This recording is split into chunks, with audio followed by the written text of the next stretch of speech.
नमस्कार, मैं हूँ राकेश कुमार। आप देख रहे हैं मत अभिमत। मित्रों, बिहार के बांकीपुर विधानसभा उपचुनाव का नतीजा कल आएगा, लेकिन नतीजों को लेकर राज्य के सियासी गलियारों में भारी सुगबुगाहट है। मुख्यमंत्री सम्राट चौधरी के पदभार संभालने के बाद यह उनका पहला बड़ा चुनावी इम्तिहान माना जा रहा है। जन स्वराज के संस्थापक प्रशांत किशोर द्वारा खुद चुनावी मैदान में उतरने और इसे सीधे मुख्यमंत्री सम्राट चौधरी के कामकाज पर जनमत संग्रह करार देने के बाद इस मुकाबले की अहमियत काफी बढ़ गई है। बिहार की राजनीति में बांकेपुर केवल एक विधानसभा सीट नहीं, बल्कि भारतीय जनता पार्टी का वह अभेद्य किला है जिसे पिछले 3 दशकों से कोई हिला नहीं सका। लेकिन क्या 2026 का यह उपचुनाव बिहार की सत्ता का समीकरण बदल सकता है? सवाल यह नहीं है कि बांकीपुर हारने से एनडीए सरकार गिर जाएगी या नहीं। गणित स्पष्ट है, सरकार नहीं गिरेगी।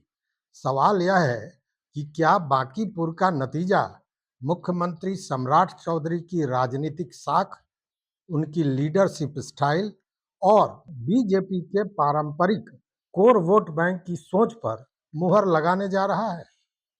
आज हम करेंगे बांकीपुर का सबसे बारीक और विश्लेषणात्मक पोस्टमार्टम।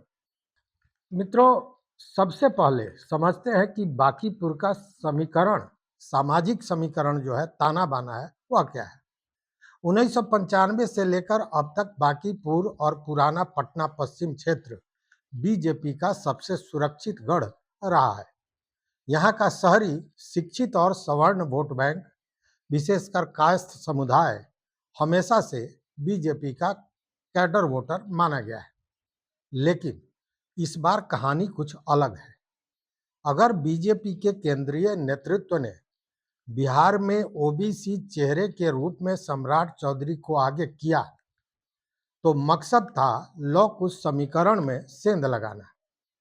लेकिन बांकीपुर का मुकाबला यह तय करेगा कि क्या सम्राट चौधरी के आने से बीजेपी का कोर सवर्ण वोट बैंक सुरक्षित महसूस कर रहा है या उसमें कोई खटास आई है। इस पूरे मुकाबले को त्रिकोणीय और दिलचस्प बनाया है जनसुराज ने। प्रशांत किशोर ने बांकीपुर को सीधे सम्राट चौधरी के कामकाज पर जनमत संग्रह में बदल दिया है। पीके की रणनीति साफ है। अगर वे बांकीपुर में बीजेपी के जीत के अंतर को कम कर देते हैं या बड़ा उलट फेर करते हैं, तो वे यह साबित करने में सफल होंगे कि बिहार का शहरी वोटर अब पारंपरिक वफादारी से बाहर निकलकर विकल्प की तलाश कर रहा है। राजनीतिक विश्लेषकों का मानना है मित्रों कि पीके अगर यहाँ सवर्ण और युवा वोटरों में सेंध लगा चुके हैं, तो इसका सीधा नुकसान बीजेपी के खाते में जाएगा। विशेषज्ञों का कहना है कि बांकीपुर का नतीजा सम्राट चौधरी को पद से तुरंत बर्खास्त तो नहीं कराएगा, लेकिन अगर बीजेपी हारती है या जीत का अंतर बहुत कम रहता है, तो सम्राट चौधरी की नैतिक और संगठनात्मक स्थिति कमजोर हो जाएगी। पार्टी में उनके फैसलों पर सवाल उठने लगेंगे और भविष्य के फैसलों में केंद्रीय कमान का हस्तक्षेप का भी बढ़ जाएगा। अब आते हैं सबसे अहम सवाल पर कि क्या सम्राट चौधरी की कुर्सी खतरे में है। राजनीतिक विश्लेषकों के मुताबिक हमें इस 3 संभावित स्थितियों को, सिनेरियो को देखना होगा। यहाँ 3 स्थितियों पर गौर करना आवश्यक है कि अगर बीजेपी बड़ी अंतर से जीतती है तो क्या होगा।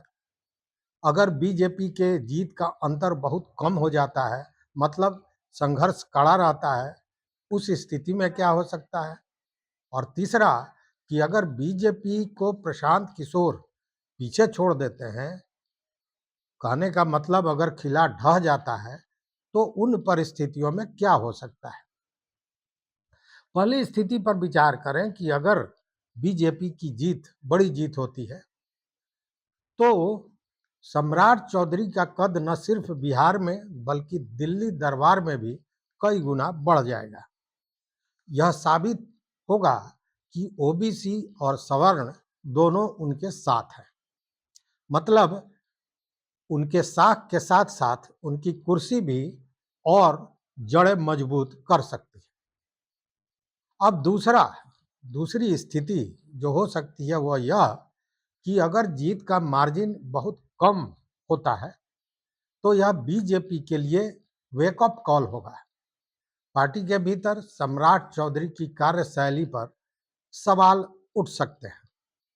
कुर्सी पर सीधे कोई खतरा तो नहीं होगा, लेकिन साख कमजोर पड़ सकता है। और तीसरी स्थिति क्या हो सकती है? तीसरी स्थिति होती है कि अगर नतीजा विपरीत होता है, मतलब बीजेपी के खिलाफ जाता है, तो तात्कालिक रूप से मुख्यमंत्री पद तो नहीं छीनेगा, लेकिन सम्राट चौधरी का नैतिक अधिकार कमजोर जरूर हो जाएगा। 2027 के आगामी बिहार विधानसभा चुनाव में पार्टी के भीतर पुरानी लॉबी हावी हो जाएगी और रणनीति का कमान पूरी तरह से दिल्ली मतलब केंद्रीय नेतृत्व के हाथों में चली जाएगी। बांकीपुर सीट बीजेपी के लिए बहुत अहम क्यों माना जाता है और इतना विश्लेषण क्यों किया जा रहा है, इसको भी समझने की जरूरत है। बीजेपी का 30 साल पुराना अवध किला माना जाता है बांकीपुर। पटना का वह शहरी इलाका है जो पिछले 3 दशकों से नवीन कुमार सिन्हा, जो नितिन नवीन जी के पिताजी थे, वो बीजेपी के सबसे मजबूत गढ़ के विधायक रहे और उनके बाद नितिन नवीन उनकी जगह लगातार जीतते रहे।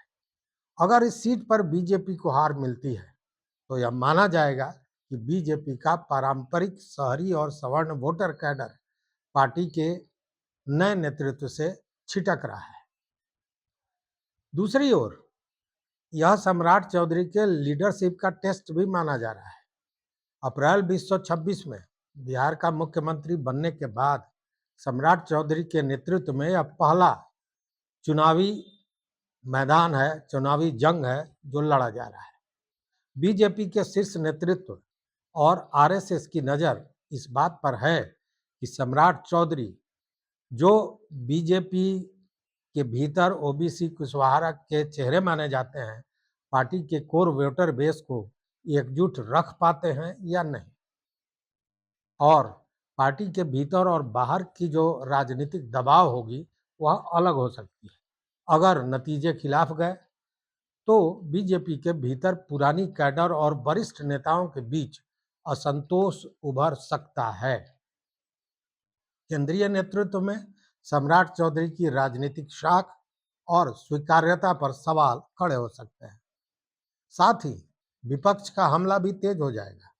जनसुराज मतलब प्रशांत किशोर और आरजेडी इसे सम्राट चौधरी के खिलाफ जनादेश बनाकर पूरे प्रदेश में नैरेटिव सेट करने की कोशिश करेंगे। मतलब मित्रों, निष्कर्ष साफ है, बांकीपुर का चुनाव केवल एक विधायक चुनने का चुनाव नहीं है। यह सम्राट चौधरी के ओबीसी कार्ड और बीजेपी के पारंपरिक वोट बैंक के बीच संतुलन का टेस्ट है। यह इस बात का पैमाना है कि क्या बिहार का शहरी मतदाता 30 साल पुरानी वफादारी पर कायम रहता है या बदलाव का संदेश देता है। साथ ही अगर स्थितियां विपरीत हुई तो जहां सम्राट चौधरी की स्वीकार्यता कम होगी, सम्राट चौधरी का कद छोटा होगा, वहीं उनकी कुर्सी की जड़ें भी कहीं ना कहीं कमजोर होती नजर आएंगी।